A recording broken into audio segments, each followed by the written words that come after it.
Namhlanje usuku olukhulu lukaMazane Ntomfikile Mthethwa. Siyajabula kakhulu ukuthi kufike lolu suku namhlanje ngekho okusiphazamisile. Siyathemba futhi ukuthi kuzoba impumelelo usuku lwakhe noma sesingasenabo abazali. Mina ngingumamdamba waMbokazi, ngizalwa uMamthethwa ekhaya. Lapha kwaMthethwa sekuyimina engimdala, usisi omdala ngoba akusekho umuntu. Usisi wami ngimfisela usuku oluhle.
Ngiyawubingelela umndeni wakwaMthethwa nomndeni wakwaMhletshe egameni loNyazi lweZulu. Amen. Ngiyacela ke lo msebenzi sizowenza. Funa simeme uNkulunkulu abekhona phakathi kwethu. Uze umshado walabo bantwana ubusiswe nasezulwini. Amen. Amen. Ngiyazi ke ukuthandaza kuyona into yabantu bonke. Kodwa ngiyacela namhlanje bonke abantu abakulo mshado ube sivala amehlo sonke. Sicele kuNkulunkulu ukuthi abe nathi aphinde bela laba bantwana abagana nayo ukuze lo mshado wakhe ubusiseke. Nawe ungaze ungathandaza nje uzocimeza amehlo uthandaze ngenhliziyo. Senze njalo ke sithandaze sonke. Asivala amehlo. uNkulunkulu nomusa, uNkulunkulu nothando, Nyazi siyabonga Shembo ingcwele. Sizokumshado abantu labakho. Abenza abantwana bakho Shembe bezinhle Nkosi wayo. Siyacela ke Jehova ngcwele. Siyazi ke uNkulunkulu engcwele ukuthi akukho uNkulunkulu babemthela Shembo kuwena. ingcwele busisakela Siyacela kuwena Shembo Shembo lithuba Nkosi ukuthi nokwenza wakho uNkulunkulu kube impumelelo Shembe uNkulunkulu wasebusika. Sicela uNkulunkulu ngene kubantu labakho babe moya munye. Senze lo msebenzi ngenkululeko. Siwenze ngokwethembeka kuwena Shembe ukuthi ugcineni kusuku ubusise egameni lakhe elihle manje naphakade. Amen.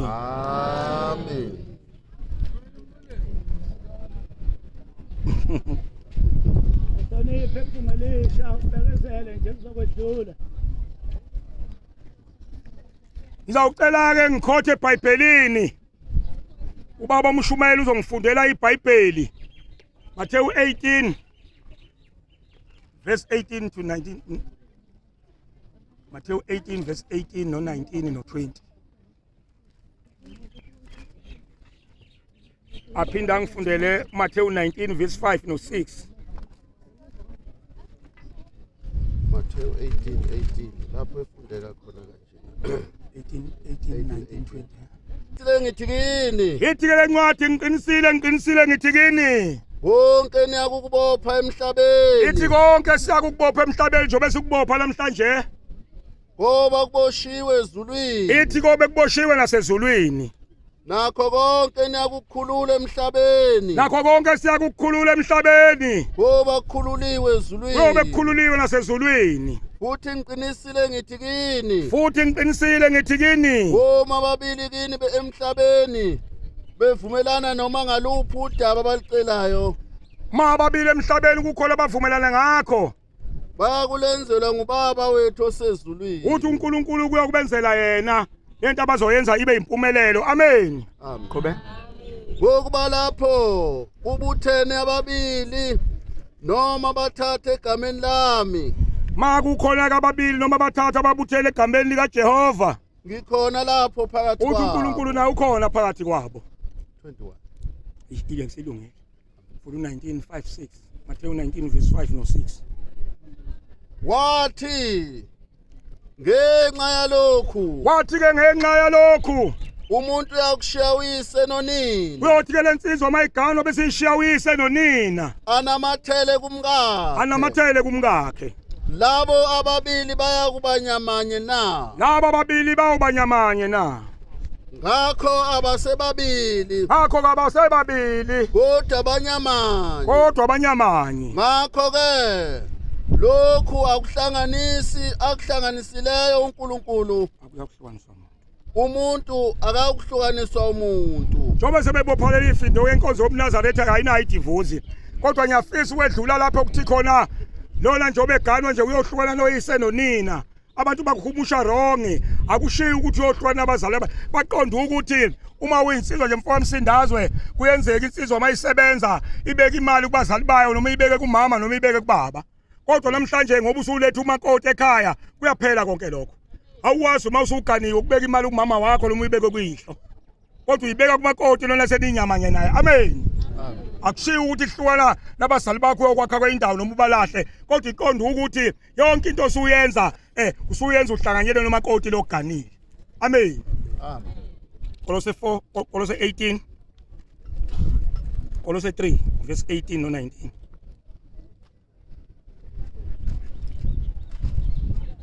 Ukude kakhulu ngaphansi.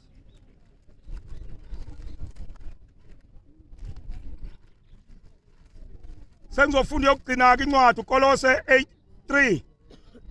Ngayile kakhulu. Kolose 3 verse 18 no 19. Bafazi, Ithi ke bafazi, thobelani amadoda enu. ithi ngenye indlela lontombazane njengoba ekugana mhletshe namhlanje na akakuthobele njengoNkulunkulu wakhe wasemhlabeni niswane nibe nokubambisana. Amen. Njengokufanele enkosini. Ithi kufanele nasenkosini ukuthi umakoti ahloniphe umyeni wakhe. Madoda Thandani omkeni. ithi ke ndoda thanda umkakho Ningabacasukeli. ningabacasukeli ivala nje imbayiselungile. Amen. Siyacela ke bantwana baNkulunkulu njengoba nithatha lo msebenzi ngaphansi konyazi bezulu. Unkosikazi ke kashawa. Unkosikazi makunamaphutha imndeni yonke iyafana. Uyaxoxa kuboniswana makukhona iphutha iqhubeka impilo yephambili. Nawe futhi makoti ngokunjalo umhloniphe umyeni wakho. Amen. Manenze njalo nobe nisizile unyazi bezulu sesiyaqhubeka ke.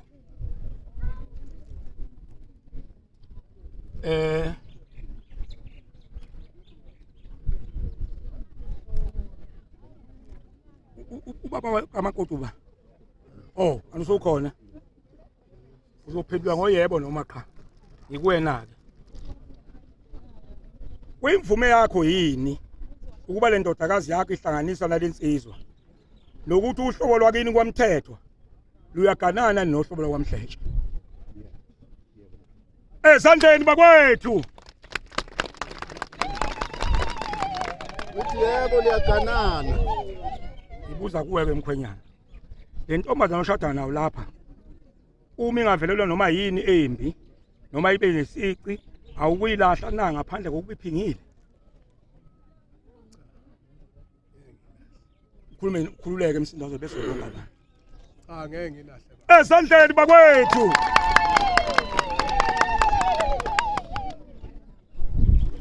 Thatha iBhayibheli leli. Ulibekela.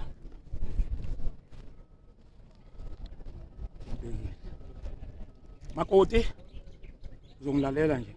Lo myeni wakho oshada naye lapha uma evelelwa into embi noma engaba impumputhe noma yinye awukumlahla na ngaphandle kokube phingile. Cha angeke ngilahle. Ezandleni bakwethu. Baba kamakoti thatha isandla sika right sibeke phezulu kweBhayibheli. Isandla sika right lesi. Usize mbaye senta iBhayibheli. Senta phakathi. Siqondile. Ngosiqinisa isandla makoti. Baba kamkhwenyana. Thatha isandla.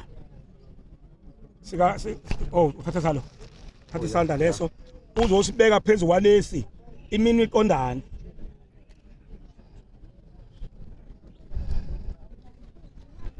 Qondanisa imini. Awungasusa kunesandla hawu. Hey, lo mhlola ngiboni. Hayi sidlulile bala.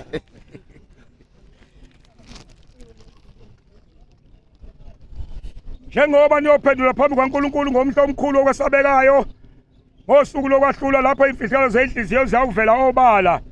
Ngiyaneluleka ke nina nobabili uma ekhola phakathi kwenu nesazelo sokuthi anifalele nina nobabili ukuba nihlanganiswe ngalomshado. Akasisho ungakalibeki phambi kwaNkulunkulu. Lo mbhalo ukuqonda ukuthi uma kukhona noma ubani kulomshado okhona nawo ngawo ukuthi akufanele laba bantwana beganane akakusho manje phambi kwethu sonke uma engasakushongo athule aze afe. Sengizonika ki iminute yesithule sihlalela ukuthi ukhona lovela nalokho bese siqhubeka nomshado. Akekho. Akekho. Akekho ezandleni bakwethu.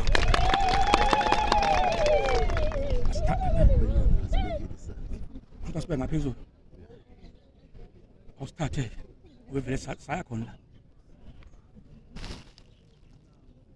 Hayi khwelane zonke. Kulungile. Asivala amehlo sikhuleke. uNkulunkulu nomuthi baba uyazibiza. Siyacela shema ngicela. Kuba lo mshado siwenza uNkulunkulu wena kusophambi kwayo. Sinike indlela Nkosi siwenze ngeqiniso ngokuphepha. Siyacela ke uyazibiza ukuba kusisa abantwana bakho kule mzuzu nangalesikhathi egameni lakhe elihle baba uyazibiza lo manje naphakade. Amen.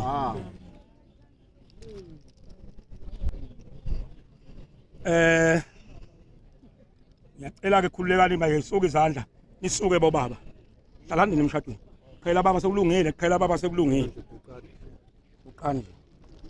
Ngokuba umshado kholonisaya kubantu ababili. uNkulunkulu kawemukeli ngegama lenkosi manje esilindele impendulo kunina nobabili. Mkhwenyane. Landela mina. Uzosho lento engizoyisho. Ngeqiniso lami. Ngeqiniso lami. Anginaso isazelo. Anginaso isazelo. Esibi ngalentombazane engishada nayo. Esibi ngalentombazane engishada nayo. Esandleni bakwethu. uNkulunkulu abusise ukuhlanganiswa kwenu. Amen. Makoti nawe uzosho kanjalo. Ngeqiniso lami. Ngeqiniso lami. Anginaso isizathu esibi. Anginaso isizathu esibi. Ngalomyeni wami. Ngalomyeni wami. Ngiyoshada naye. Ngokuvuma kwenhliziyo. Ngokuvuma kwenhliziyo. Engenansolo nangothando lungakhononiyo. Engenansolo nangothando lungakhononiyo. Esandleni bakwethu. Funda lapha. Ufuna number 8. Number 8. Sizwile ukuthi nishada ngothando nobabili olungakhononiyo. Amen. Yalunga. Okwesibili umthetho awuvumi ukuba umuntu ahlole indoda yakhe iphila ingafile agane enye.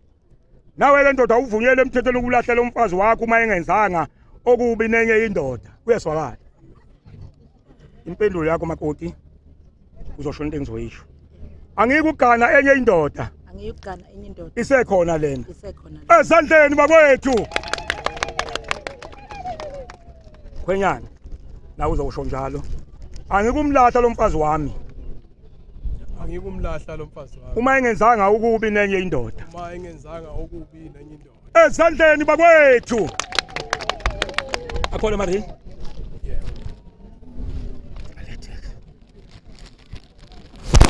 siyashishisa nje manje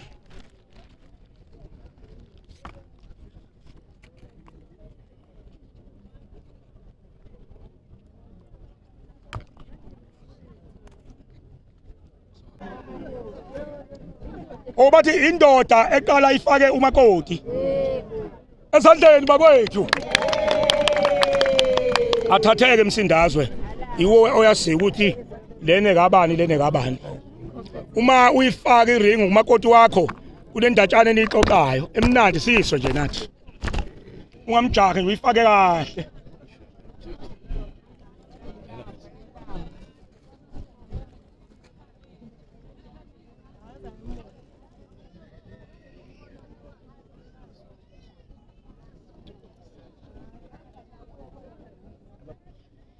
Oh mana Msindazwe uyakhuluma nje Impela angikuzwa ntombi ufakele impela kunjalo ufakele Bemuzwa impela umshumayeli uyangizwe uceleni Inkosi impela phambana hawu uyahle ukukhokhini awukhulumi impela uthi ubuthi ubethi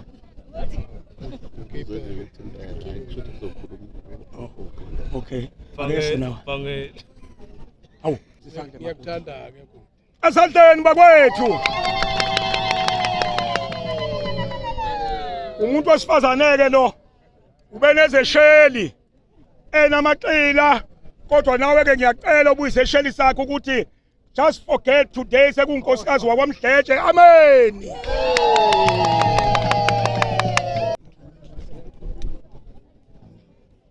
asithi sandla esandleni bakwethu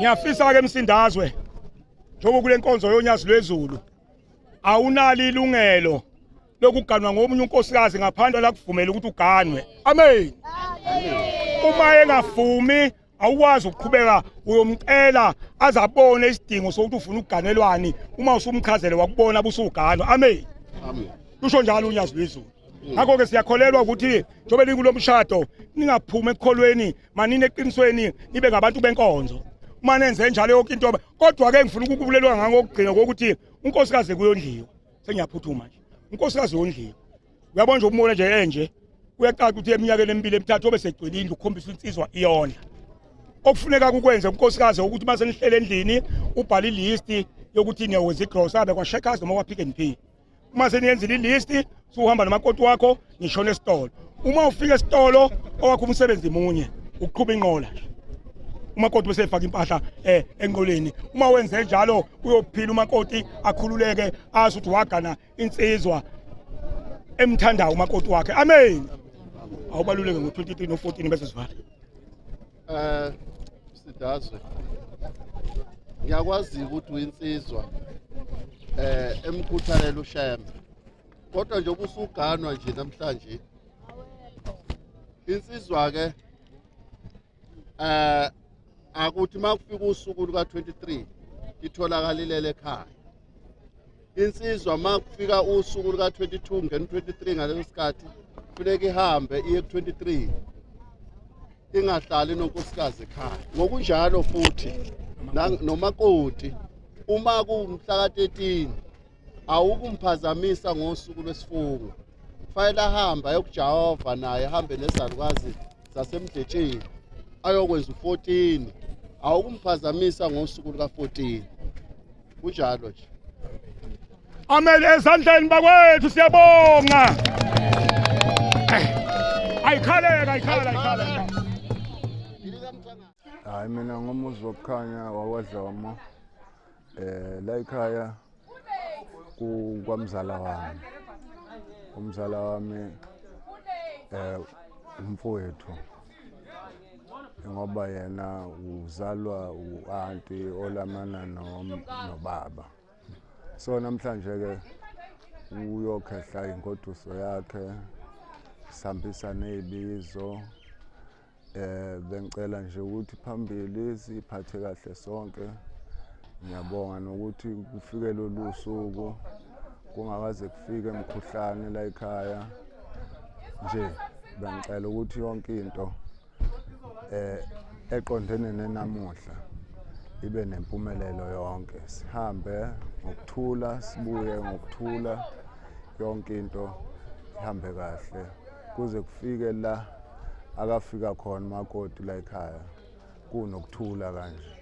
Ngiyabonga, mina ngumkhongi, ngumzala, ngikho konke la ekhaya, kodwa nje ngicela okuhle nokumhlophe.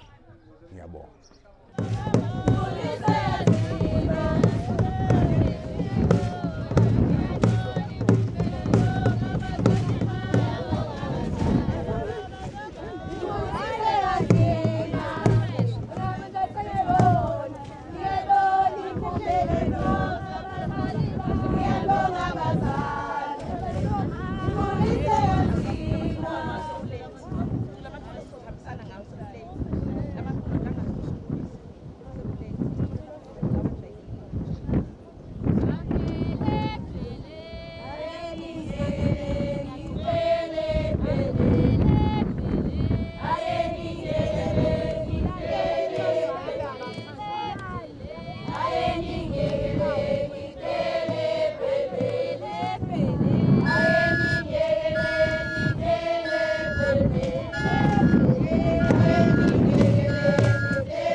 manje lapho.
Kalamba Films.